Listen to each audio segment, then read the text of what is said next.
คนในเมืองแห่งความเหงาใจที่ไม่เคยมีตัวตนจนเธอเข้ามาครอบครอง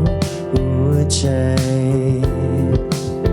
เหมือนว่าห้องของฉันกลับเปลี่ยนสีไปมันสวยงามเกินกว่าจะพบได้ที่ใดโอ้เวลาได้หยุดเตือนเอาไว้มันนี้ไม่เหงาอีกต่อไป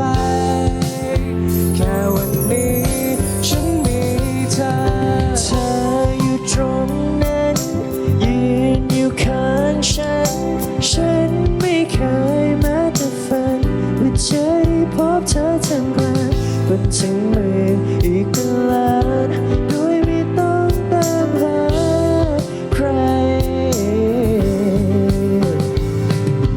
จะกอดเธอไว้ไม่ไปไหนเพราะวันนี้ไม่ใช่ฝันนับตั้งแต่เธอเข้ามาหัวใจของฉั